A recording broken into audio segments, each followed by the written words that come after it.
Selamat siang pemirsa dalam Suara Media dengan membahas berita teraktual dan terpercaya. Berita terkini terkait Terminal Baranang Siang yang kabarnya di tahun 2023 ini akan diperbaiki. Namun sampai sekarang masih belum ada perubahan yang signifikan.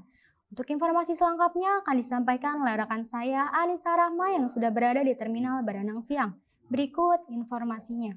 Progres pengelolaan Terminal Baranang Siang sudah berlangsung sejak adanya pemberlakuan Undang-Undang tahun 2014 tentang pemerintahan daerah. Isi undang-undang tersebut menyatakan bahwa pengelolaan terminal tipe A merupakan urusan pemerintahan pusat.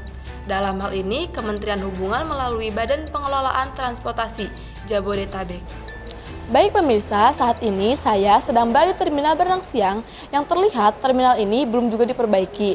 Dikabarkan terminal ini akan diperbaiki pada tahun 2023. Wakil Wali Kota Bogor Didi Rashim menyatakan bahwa pihaknya sudah menjelaskan kepada pemerintahan pusat ada warga Terminal Baranang Siang sehingga harus terakomodir dengan baik ke depannya. Didi juga memaparkan sejumlah rencana program mengenai penataan dan penyediaan transportasi publik di Kota Bogor. Salah satunya dengan diterbitkannya Peraturan Presiden Nomor 49 Tahun 2017 tentang percepatan pembangunan LRT. Edi Nursalam menjelaskan rencana pembangunan Terminal Terpadu Baranang Siang menjadi bagian dari kawasan TOD yang di dalamnya ada bermacam-macam lokasi komersial. Untuk perbaikan ada, cuman tidak langsung sedikit demi sedikit, seperti penambalan jalan yang berlubang. Itu aja sementara untuk di hall yang bocor diperbaiki. Masalah yang sering terjadi mungkin masalah jalur ya, di jalur mungkin sering numpuk. Berarti kita harus merapihin kendaraan agar tidak menumpuk.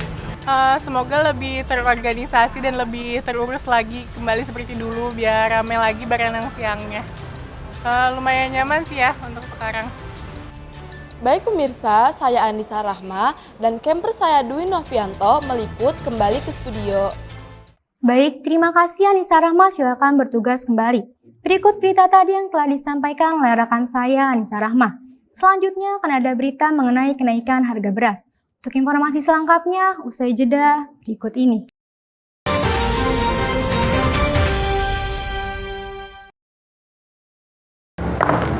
Ayo Fred, makan bekal bareng yuk. Enggak gua nggak lagi selera makan nih. Loh, kenapa Fred? Gua pengen makan pedes, tapi gua bawa telur ceplok doang. Tenang, gua selalu punya banyak cara agar makan lo nikmat. Nih, bon cabai yang pastinya bikin lo nikmat makannya.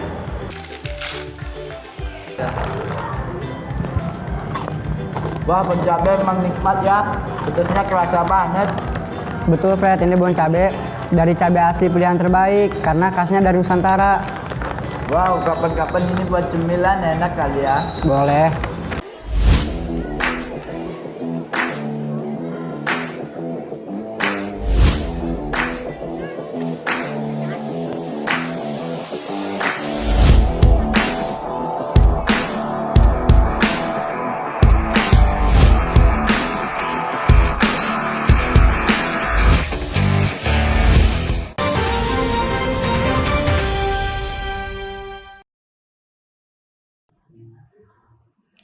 Masih bersama saya dalam Suara Media. Harga beras akan terus melonjak dalam beberapa waktu ke depan. Belum diketahui apa penyebabnya. Harga beras mengalami kenaikan yang signifikan. Kondisi ini semakin memberatkan para warga yang sebelumnya terbantu beras bulog pada saat harga di pasaran naik. Untuk informasi selengkapnya akan disampaikan oleh rekan saya Anissa Rahma yang sudah berada di Pasar Gunung Batu. Berikut informasinya. Sulit untuk memastikan penyebab kenaikan harga beras. Pasalnya, banyak faktor yang mengkontribusi terhadap kenaikan harga beras. Siklus panen memang musim gadu, harga gabah atau beras akan lebih tinggi dari musim panen raya. Dan ada faktor lain juga yang membuat harga beras naik, ialah perkiraan produksi beras yang menurun. Baik pemirsa, saat ini saya sedang berada di Pasar Gunung Batu, tempat jual belinya beras yang sekarang harganya melonjak cukup tinggi. Bisa Anda lihat sendiri situasi di Pasar Gunung Batu ini. Pada faktanya, sebagian pedagang tidak terlalu paham penyebab harga beras naik beberapa waktu belakangan ini. Kenaikan harga beras ini bertolak belakang dengan klaim stok yang tersedia yang diungkapkan pemerintah. Gagal panen teh sama kekeringan teh menurun lah, karena tidak wajar aja naiknya teh. Selama saya jualan 12 tahun baru tahun ini yang naiknya lebih parah teh. Pengaruh lah, karena naiknya nggak wajar teh gitu. Biasa harga ada yang 10, 8, 9, sekarang kan beras yang paling murah kan 12, 11, 13, 14, 15 gitu. Imbasnya, pasukan gabah ke penggilingan tertahan dan membuat harga beras naik. Sementara Ketua Umum Perpadi, Sutarto Alimus, mengatakan persoalan stok beras yang menurun hingga sistem logistik yang terhambat, serta ketersediaan yang dikuasai pemerintah menjadi penyebab bergejolaknya harga beras. Ya sangat keberatan, soalnya kan dulu murah ya, terus sekarang kok langsung tinggi gitu. Anak saya banyak, ya nggak cukup seliter masak nasi. Baik pemirsa, saya Anissa Rahmat dan camper saya Dwi Novianto meliput kembali ke studio. Demikian berita yang telah disampaikan oleh rekan saya Anissa Rahmah. Berita selanjutnya yaitu rencana pergantian bahan bakar Pertalite pada tahun 2024 nanti. Untuk informasi selengkapnya, usai jeda berikut ini.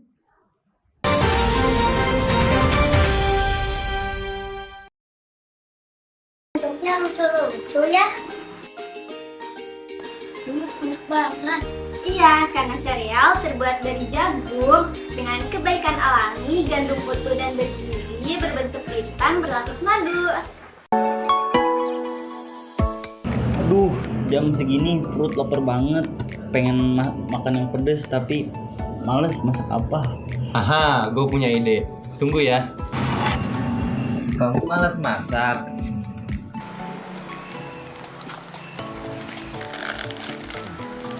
Tinggal tuang air panas.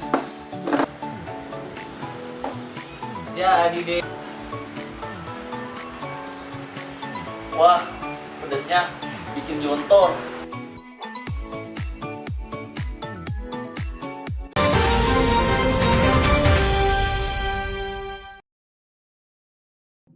Terima kasih pemirsa masih bersama saya dalam Suara Media dengan berita teraktual dan terpercaya. Berita selanjutnya yaitu pergantian bahan bakar Pertalite yang akan ditiadakan pada tahun 2024 nanti. Untuk informasi selengkapnya akan disampaikan oleh rekan saya Gaitsa Azra Sarentia yang sudah berada di SPBU Gunung Batu. Berikut informasinya. PT Pertamina Persero mengusulkan penghapusan bahan bakar minyak jenis BBM RON 90 atau Pertalite dan menggantinya menjadi RON 92 melalui pencampuran bioenergi atau bioetanol menjadi Pertamax Green 92.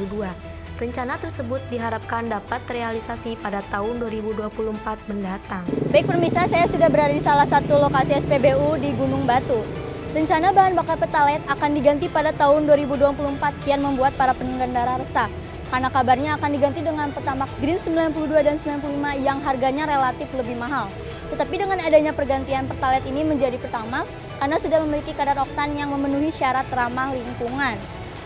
Program ini merupakan hasil kajian dari Pertamina. Belum ada keputusan apapun dari pemerintah.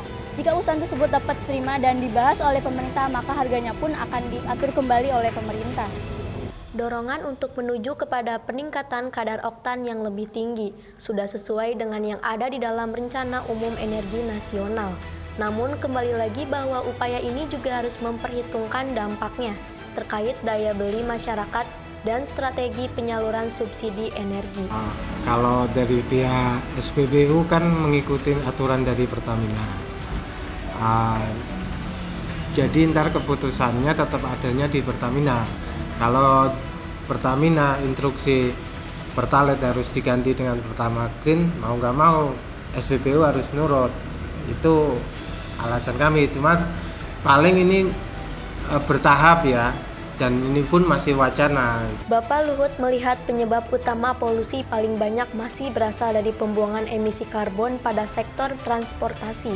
Maka dari itu, jika digantikan dengan Pertamax Green yang memiliki kadar oktan, dapat memenuhi syarat ramah lingkungan. Kalau bagi ibu nggak setuju.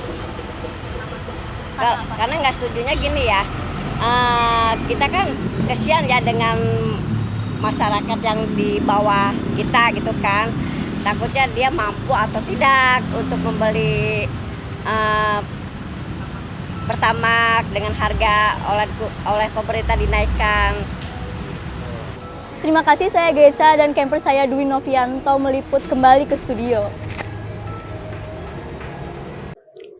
Tidak terasa sudah 30 menit saya menemani pemirsa di rumah. Tetap saksikan terus Suara Media, selamat siang dan selamat beraktivitas.